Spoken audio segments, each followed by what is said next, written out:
Yeah, as National Nonprofit Day approaches on August 17th, it's the perfect time to spotlight organizations making meaningful impacts in the local community. One of those organizations is Words Alive. Joining me now to discuss how it's dedicated fostering literacy is Program Director Melinda Casey. Good morning. Thanks for being with us. Good morning. Thank you for having me. I'm so excited to talk with you. I was just telling you about how we have a CBSA book club that I love. I was one of those kids growing up that was just like a voracious reader. You could always find me like on the couch with my book open. And I feel like my family was like, Evan, please go outside and like stop reading for Same. once. Yeah, so same. I feel like it's a perfect conversation to have in terms of the parents out there who are maybe struggling to get their kids to pick up books. I feel like one of the keys is always finding a topic that a kid appreciates and knows and loves. But tell us a little bit more about, first off, what Words Alive is, and then we can dive into like the deeper stuff. Absolutely. Words Alive has been around for a quarter of a century. We exist to create lifelong learners in our communities and to ignite a love of reading that carries them into adulthood. Because you and I may have grown up voracious readers. Right. I was raised by a home child care provider, so I grew up on the lap of a reader, but not everyone has that experience for various reasons, whether it's parents are busy and working, or there's a lot going on in the house, or maybe just reading wasn't valued.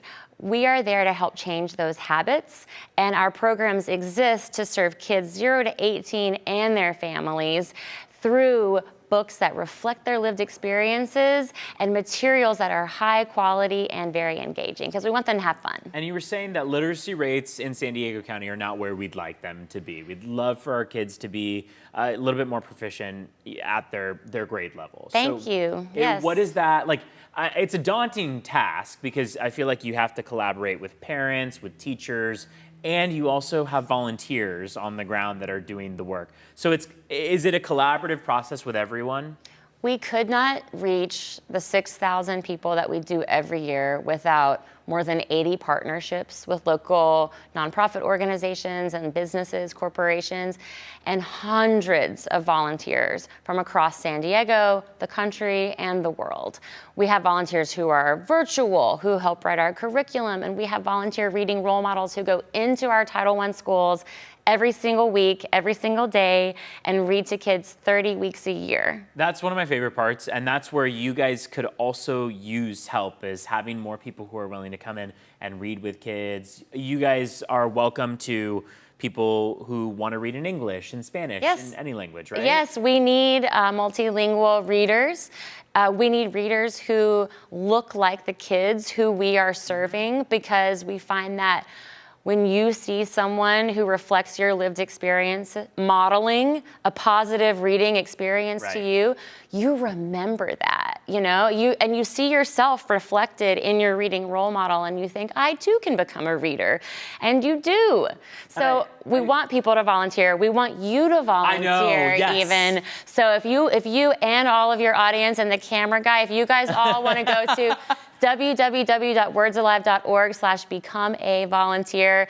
Tell your friends, tell your neighbors. If you can't volunteer, we do accept donations. Of course, we are a nonprofit organization. Not everyone has the time, but we very much need your time. And so I feel like that's the best way to phrase it, is that both can be utilized. Of course, money can always help a nonprofit organization. Always, They need it. But if you simply don't have the money and only want to volunteer your time, that is just as valuable. 100%. Something to have. 100%. I tell people the most valuable thing that they can share with us is their time.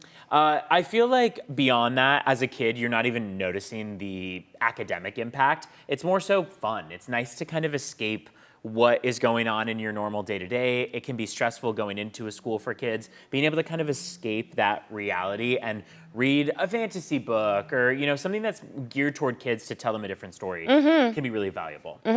We see that young readers love graphic novels. They love poetry books. They love STEM books, so anything science, technology, engineering, mathematics. And these books don't have to be like, we're teaching you a lesson. Because thank you, teachers. Happy first day of school, by the way. That's San Diego right. Unified. The teachers are there to do the teaching. We are there as the rocket fuel that you pour into that rocket ship that helps the classroom empower a whole room of readers and have the kids take their books home that we give them. We distribute 25,000 books every year. Wow. We also have volunteers who just come in to help us pack the creative arts learning kits that go out into the community. So we have a ton of one-off volunteer opportunities as well.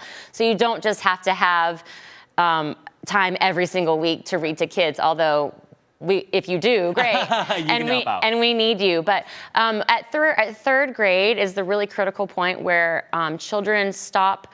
They switch from reading to absorb the experience of reading and learn how to read. And then they start reading to comprehend and using their critical thinking skills. And that's why we want to get to kids by the end of third grade with reading.